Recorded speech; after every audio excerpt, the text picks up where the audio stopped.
Si pones el lavavajillas lleno en vez de fregar, ahorras 73 litros. Por 6.489.680 madrileños, son muchos litros. Canal de Isabel Segunda Gestión. Cuidamos el agua.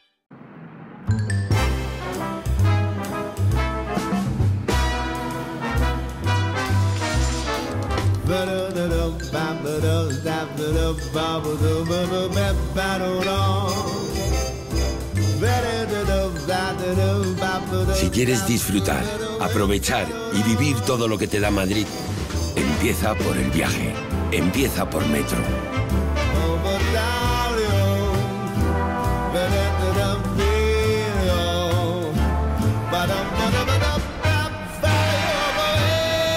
Cada vez hay más Madrid en Metro de Madrid.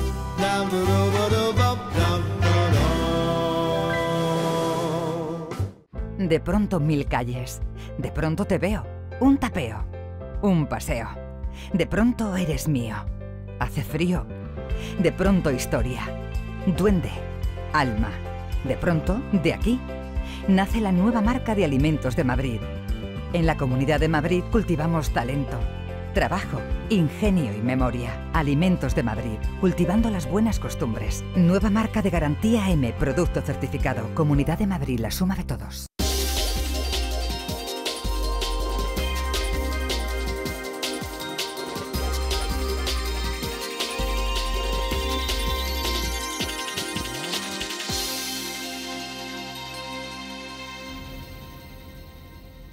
¿Qué tal? ¿Cómo están?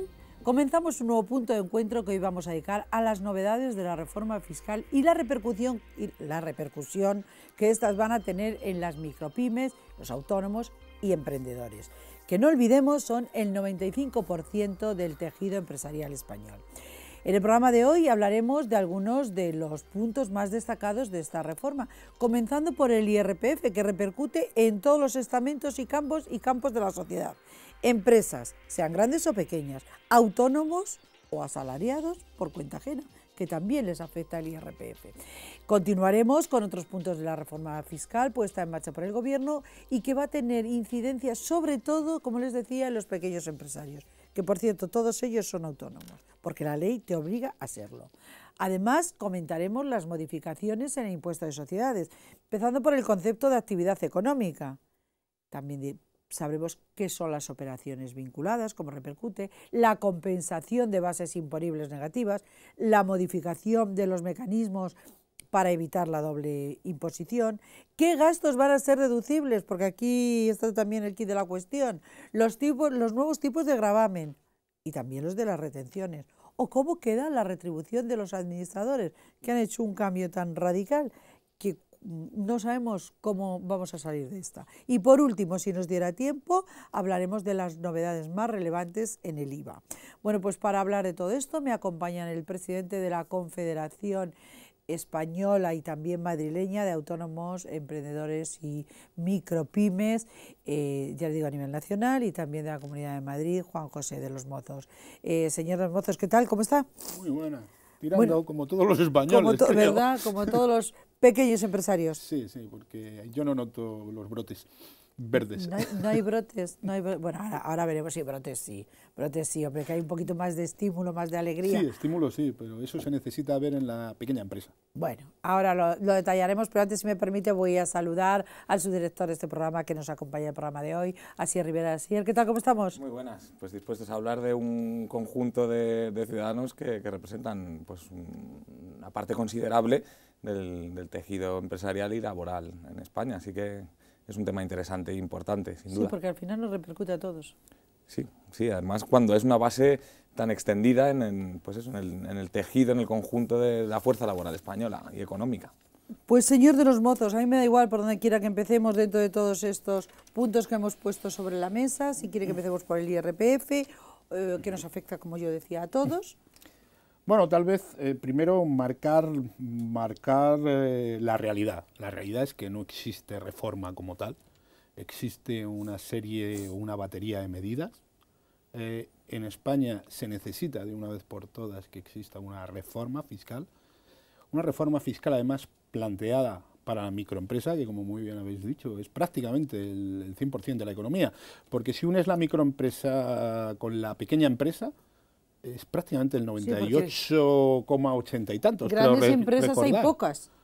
Pues no sé si grandes empresas son miles y medias, pues no sé si hay 200.000 o por ahí. O sea, estamos hablando de que en un volumen de 3 millones y algo, pues no sé si el 1 y pico es gran empresa y el 0, algo es, digamos, la multinacional o la especial gran empresa. Vamos, ¿no? que aquí la mayoría somos eso, los de Pequeños los del y día a día. micropymes, efectivamente. Y yo además es que me gustaría también resaltar que es que debemos dejar de hablar de autónomos, porque creo que es que a todo el mundo nos hace perdernos. O sea, todo el mundo es empresario. Lo que pasa es que puede ser autoempleo, porque no quieres ser más, o porque, no puedes. o porque te han sacado de tu régimen real, que es el laboral, y te has visto abocado a trabajar como empresario, pero sin querer serlo. Y ese, definámoslo, bueno, pues como el autoempleo. Alguien que no va a crecer más porque no quiere, se conforma con tener trabajo y vivir. Pero no deja de ser un empresario y tiene la capacidad de crecer cuando él quiera. Y lo que sí están es en un régimen, que es el de autónomos. En eso entonces, están todos los empresarios, claro, todos. Claro, vamos a definirlo, Cualquier por eso digo. administrador de cualquier empresa. Efectivamente, cualquier sociedad. Es que además ahí tendríamos que entrar en que, como muy bien has dicho, al final hasta las sociedades le repercuten IRPF. ¿Por qué? Porque el administrador de las sociedades, y sobre todo en España, que casi todas son, las limitadas son pequeñas, igual son micropymes en muchísimos casos, tiene, digamos, un sueldo dentro de la sociedad, porque no ejerce solo labores de dirección, que por eso normalmente no cobra, porque nadie tiene tiempo. Yo hice un MBA y realmente nunca lo he podido aplicar en mi despacho. ¿Por qué? Porque o asesoro o me es imposible. Yo no puedo dedicarme a dirigir la empresa, a gestionarle y encima a asesorar a mis clientes. ¿Mi prioridad cuál es? Primero asesorar a mis clientes y luego si me queda algo de tiempo lo dedico a otros temas. Entonces, el que a mí, como ha llegado el Tribunal Supremo, que en esta nueva ley ha cambiado un poco, llegó a decir que el administrador, por gerenciar y por hacer todo, si no estaba en los estatutos de la liberalidad, es una auténtica barbaridad, ¿de acuerdo?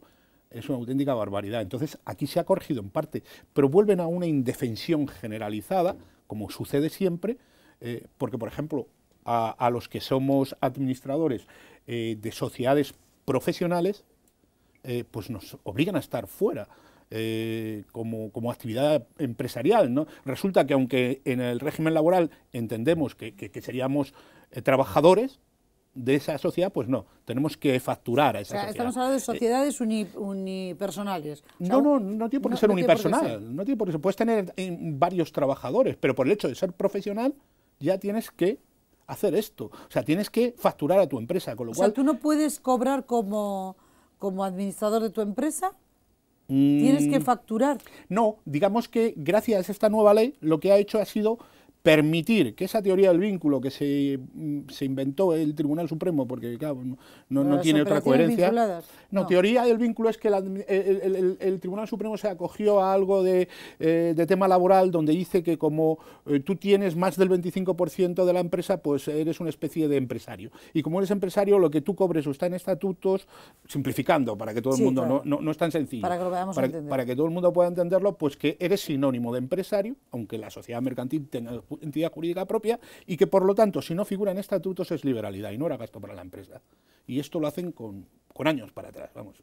De este tipo de barbaridades, que no se plantean, que como muy bien habéis dicho, la pequeña empresa y la micropyme es prácticamente la totalidad de España, pues se le ocurren a nuestros tribunales cada 2 por 3, en un sentido y en otro. O sea, que bueno, esta reforma ahí ha solucionado parte, y es que ha dicho, mire, vamos a romper la teoría del vínculo y vamos a olvidarnos de ese extremo. Si trabaja para la empresa y trabaja no como administrador, perfecto, como gerente es que no es administrador. Un administrador, según el reglamento, según las leyes mercantiles, la única función que tiene, digamos, es la de firmar talones y la de presentar cuentas como tal. El resto lo puede hacer otro tipo de personas, que puede ser un gerente. O sea, claro, que si hace las dos funciones, que esto pasa mucho en la pequeña empresa, que eres el administrador, porque tiene que haber un administrador, porque la ley te obliga a que la sociedad tenga un administrador, pero eres quien se ocupa de llevar la empresa, luego quien gerencia la empresa... Pues ahí ha cambiado, pero en el caso de los profesionales nos han metido en un nuevo lío. ¿Me explico? O sea, pero vamos a ver, lo bueno que tiene es que yo entiendo que ahí, fíjate, existirían muchas más labores. Porque el problema en las sociedades pequeñas es que el administrador suele ser, que no tiene por qué ser, aparte gerente, como muy bien has dicho. Pero esa labor de gerencia a lo mejor son 2 horas al día. Y las otras 8 o 9, que todo el mundo sabemos que cuando estamos en nuestra propia empresa tenemos que trabajar todas las horas que haga falta. 25 al día. Claro, 24, si son necesarias. ¿El resto a qué le dedica? A labores comerciales. Eso no es gerencia, es una labor comercial como tal. ¿Y el resto a qué? Pues si es pintor, a pintar. Si es profesional de la publicidad, a hacer publicidad. Si es un asesor, a asesorar. Y Con luego, lo cual, y digamos, luego después a buscar clientes, porque si no, ¿cómo vas a ir a pintar? Tú eres pintor y tienes que ir a pintar, pues tendrás que ir a buscar los clientes. Claro. Por eso digo que hay un montón de labores. Eso es las 2 cosas que ahora sí se van a poder conjugar. Efectivamente. Ahora, en la nueva legislación permiten este ámbito de gerencia como sueldo, excepto para profesionales, ¿de acuerdo? Que no, esos tienen que facturar.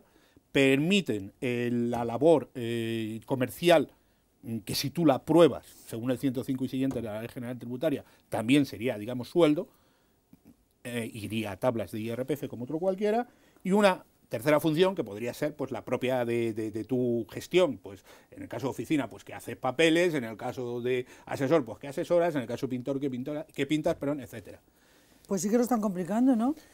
Pues sí, aunque parece que es la reforma o la presunta reforma que se pone sobre la mesa, sobre todo afectaría a los tipos de IRPF. Entonces esto es un poco lo que quería preguntar o aclarar en este caso hasta qué punto beneficia, ¿no? Perfecto, vamos a ver. El problema es que, como todo lo que se hace en este país, luego se explica mal, ¿de acuerdo? No hay tanta deducción.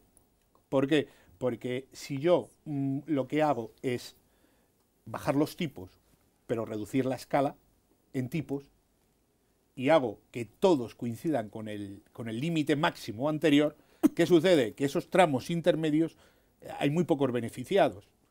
Y a lo mejor, si nos vamos a coger tramo a tramo, en los que estuvieran en el límite del tramo no les va a cambiar prácticamente nada. Les va a cambiar los intermedios. En el límite del tramo del IRPF. Claro, pero como han reducido los tramos, va a haber más en el otro, entre medias de tramos, con lo cual no va a cambiar tanto. A lo mejor el ahorro va a ser de 100. Yo hice pruebas con diversos contribuyentes de tipo medio, eran 150, 200 euros anuales lo que se ahorraban.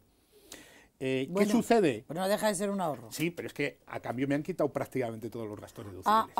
De gastos deducibles vamos a hablar ahora, porque como sé que es un tema mucho más extenso y no quiero cortarle a mitad de la intervención al señor de los mozos y yo tengo que hacer un corte para publicidad, lo vamos a hacer ahora mismo y retomamos con esos gastos que ahora ya no van a ser deducibles, que aquí ya saben que hizo la ley, hizo la trampa, según parece, o a lo mejor no. Ahora nos lo explica el señor de los mozos.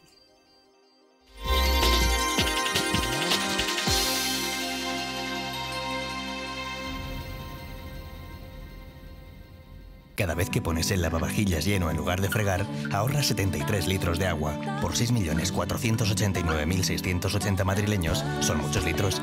No podemos multiplicar el agua, pero sí el ahorro. Ese es el compromiso que tenemos todos en la Comunidad de Madrid. Súmate a él. Canal de Isabel II Gestión. Cuidamos el agua.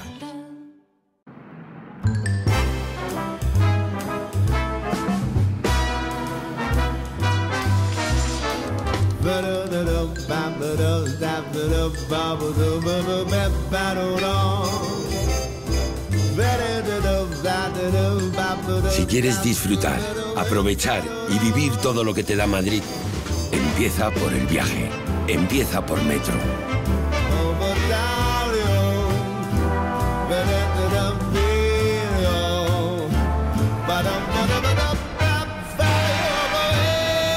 Cada vez hay más Madrid en Metro de Madrid.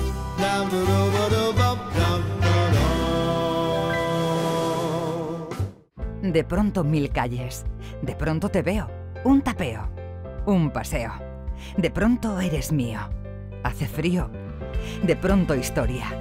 Duende. Alma. De pronto, de aquí, nace la nueva marca de alimentos de Madrid. En la Comunidad de Madrid cultivamos talento, trabajo, ingenio y memoria. Alimentos de Madrid, cultivando las buenas costumbres. Nueva marca de garantía M, producto certificado. Comunidad de Madrid, la suma de todos.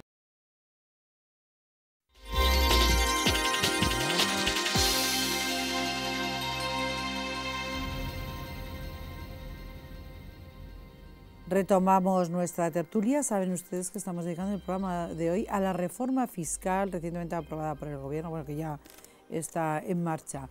Está con nosotros para hablar de estos temas el presidente de la Confederación Madrileña de Autónomos y Emprendedores de la Comunidad de Madrid, y también es presidente de la Confederación Española de Autónomos y Micropymes, se llama Juan José de los Mozos. Por supuesto, nos acompaña, como bien saben, el subdirector de este programa, Asier Rivera. Bueno, decía yo, señor de los Mozos, antes de irnos a publicidad, que, porque ya introducía usted el tema, lo de los gastos deducibles. O sea, esto de que ahora ya no nos vamos a deducir no sé cuántas cosas. Claro. Pues yo decía que la incidencia de la reforma, si tenemos que explicarla necesitaremos muchos programas. Pues haremos los que hagan falta. Porque no es sencilla, son muchos puntos los que han tocado y a su vez tienen referencia con otros puntos que también hay que hablar, ¿no? Pues sí, porque igual resulta que creemos que esta reforma nos va a beneficiar, o eso nos están diciendo, y vamos a salir comidos por servidos. Yo creo que peor. Peor en muchísimos casos. Peor en todos aquellos casos que la gente está haciendo movimientos. Digamos, para el que está parado, pero no parado en el sentido de estar en el paro, no. Parado me refiero en el sentido de que no se conforma con su trabajo, con vivir con sus padres, con tal. A lo mejor a estas personas les beneficia ligeramente, tampoco en gran medida. Pero aquellos que tenían un cierto movimiento porque habían alquilado una casa o porque pensaban alquilarla con el posible trabajo que encontraran, eso les va a perjudicar y bastante, ¿no? Y bastante, va a pagar más impuestos, no va a ser a menor. Pero eso no a nivel empresario, eso a nivel persona física, no. Y empresarios peor, porque muchos de ellos, su empresa no está funcionando, por ejemplo, en Madrid, se va a Málaga y no va a comprar una casa en Málaga, la alquila. Y antes a lo mejor, bueno, si es para su empresa, a lo mejor, bueno, de eso es otro tema, porque es que todo lo que tiene que ver con la pequeña empresa y con la micropyme, como tenemos el principio de afectación que se ha inventado el legislador español para que no sea deducible ningún gasto de una empresa, porque al final no lo es. O sea, porque resulta que el vehículo de una persona normal y corriente, como también lo puede utilizar en la vida privada, no se lo deduce. Señores, así es que nadie sale adelante. ¿Me explico? Es que todo está en contra de la libre empresa en este país, vamos a hablar muy claro. O sea, aquí el legislador lo que quiere es recaudar, y como el más cómodo para recaudar es la pequeña empresa, es al que va. Pero es que con eso seguimos con todo, porque claro, si yo resulta que alquilo una casa porque voy a hacer cosas en otro sitio, me puedo encontrar con que el inspector dice, no, es que no puede probar la afección. A lo mejor usted la utiliza el fin de semana para divertirse. Y ya entramos otra vez en el 105, la prueba diabólica en sentido contrario y demás. O sea, que quedamos un poco al criterio del legislador prácticamente para todo. Esta indefensión permanente es seria, y por eso digo que esta reforma debería haber sido una reforma importante, pero una reforma importante incidiendo en que lo que mueve un país es la micropyme y la pequeña empresa, y favoreciendo el que éstas tengan gastos. Pero es falso, porque, por ejemplo, nos han limitado los gastos al 1% de nuestros ingresos, los gastos de relaciones públicas. Al 1% de los ingresos. Sí, con lo cual, bueno, para la pequeña empresa le está coartando.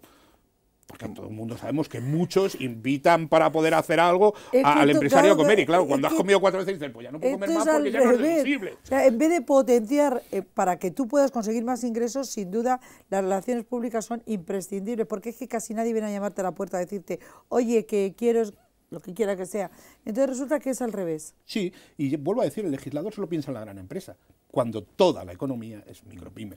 Y eso pasa en el ámbito laboral y en todos, pero si queréis seguimos un pequeño guión de los gastos que han ido cambiando, porque además, como muy bien decís, luego podemos entrar en sociedades. Primero por eso decía que el programa se iba a quedar corto. No, ¿qué tiempo nos queda? Que me digan mis compañeros, pero igual nos quedan 5 minutos, ¿eh? Bueno, pues es que... Bueno, nos quedan 7. Vale, claro, pues es pero que lo curioso es que, claro, cuando se está promocionando tanto el autoempleo como alternativa a la gente que se queda en paro, que quiere cambiar de sector, hay una serie de cuestiones o de barreras a las que se enfrenta que son fijas, o sea, ya vienen preestablecidas, sobre todo por barreras de tasas y de... Bueno, pero eso luego las comunidades ahí tienen mucho que decir. Exactamente. Y ahí la Comunidad de Madrid, no sé, quizás también estoy equivocada. No, la Comunidad de Madrid está simplificando muchas cosas. El problema es que por mucho que simplifique, la Comunidad de Madrid solo puede simplificarlo a nivel local, y eso hace que vengan empresas aquí. Pero ¿qué pasa? Que no sabemos si van a perdurar en el tiempo, porque es que luego esas empresas van a tener que cotizar, o sea, van a tener que pagar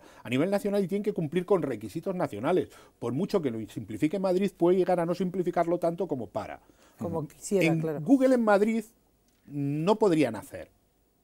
Sería el único sitio de España donde a lo mejor alguien hubiera podido empezar la idea, pero nunca hubiera nacido. ¿Por qué? Pero vamos a ver, 4 señores en un garaje. Lo primero, le cierra el ayuntamiento, por no tener licencia de apertura. Segundo, sin darse de alta en autónomos, le cierra trabajo desde el primer día. ¿Me explico? Tercero, financiación. Chavales, ¿qué avalan? Si no avalan, aquí ningún banco da dinero. Ningún proyecto. Los business angels no funcionan. ¿Por qué? Porque la legislación que intentan es una legislación coercitiva, y encima alguien que arriesga su dinero, si encima entiende que no le van a dar lo que cree que puede salir, o que al menos va a tener las desgravaciones de ese riesgo, pues no lo va a arriesgar. ¿Con quién lo arriesga? Con su familia, o con conocidos, o con temas parecidos.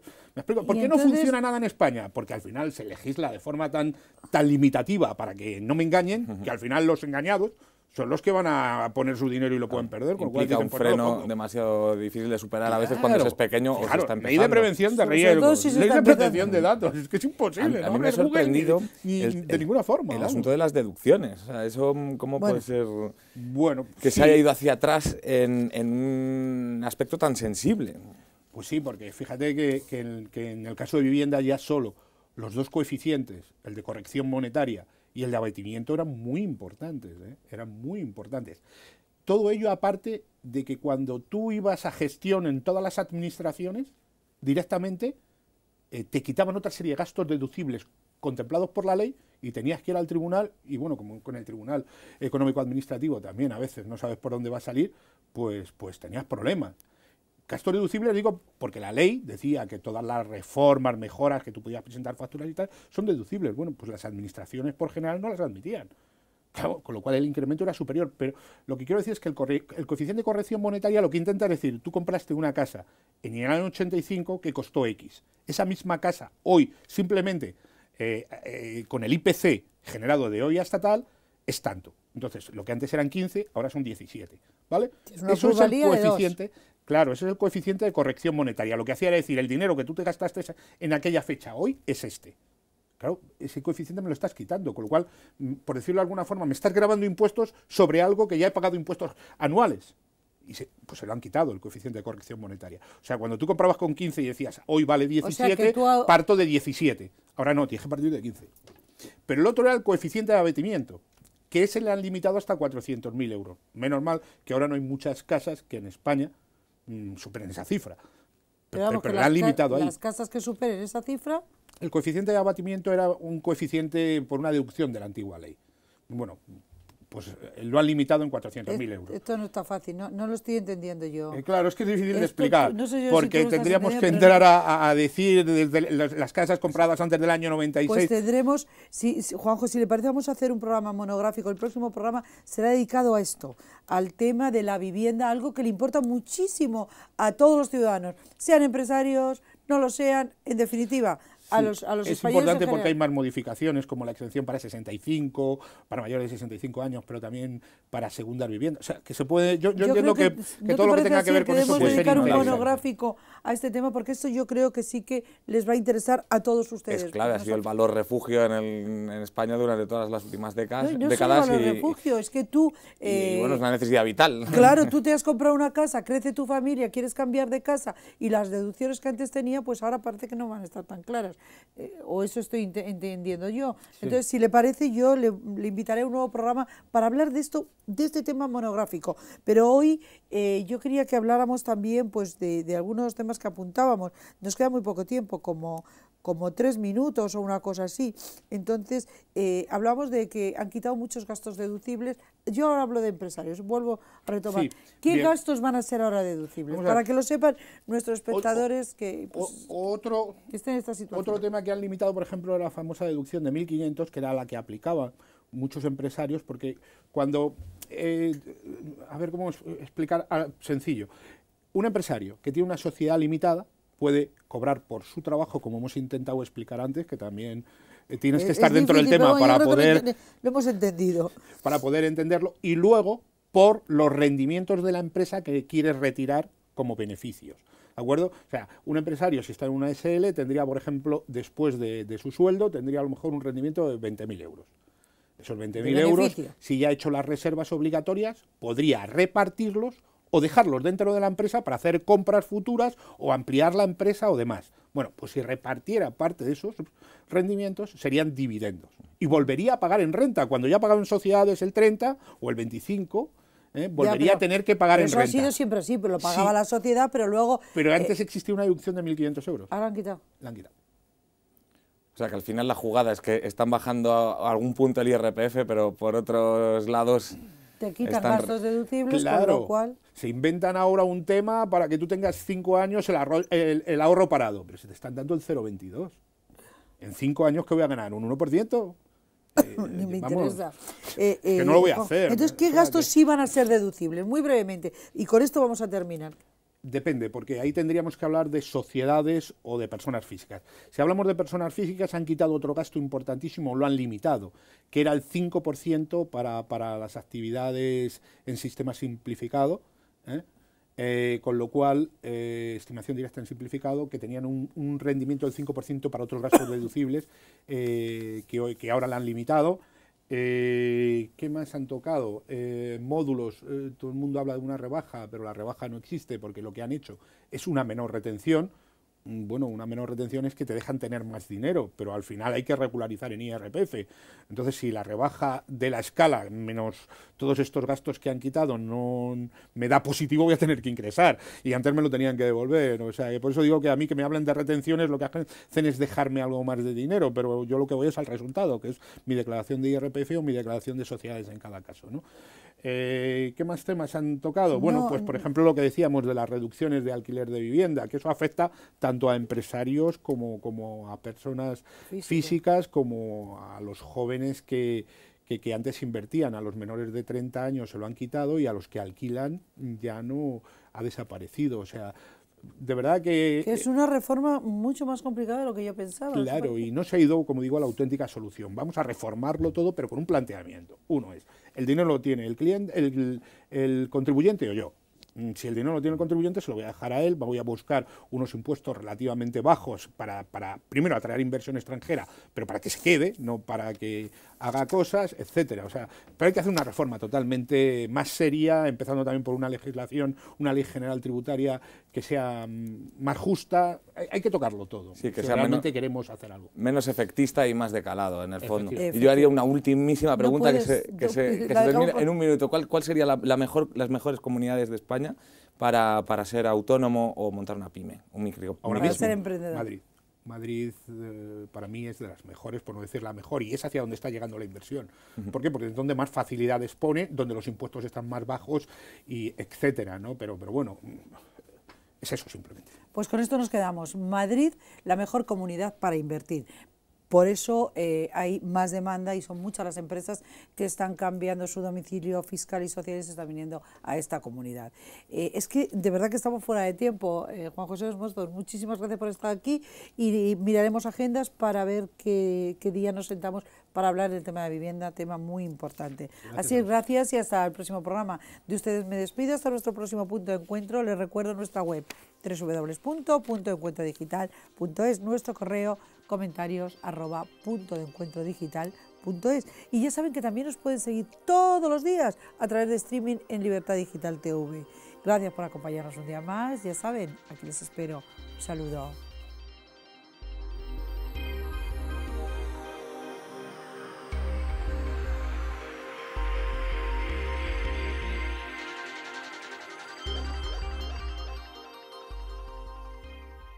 Cada vez que pones el lavavajillas lleno en lugar de fregar, ahorras 73 litros de agua. Por 6.489.680 madrileños, son muchos litros. No podemos multiplicar el agua, pero sí el ahorro. Ese es el compromiso que tenemos todos en la Comunidad de Madrid. Súmate a él. Canal de Isabel Segunda Gestión. Cuidamos el agua.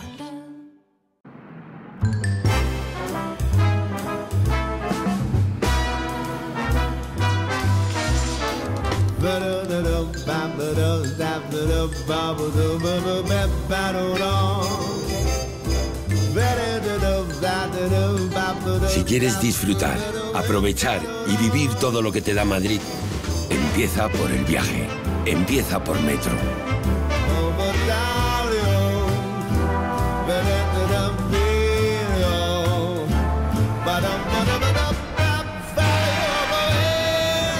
vez hay más Madrid en Metro de Madrid.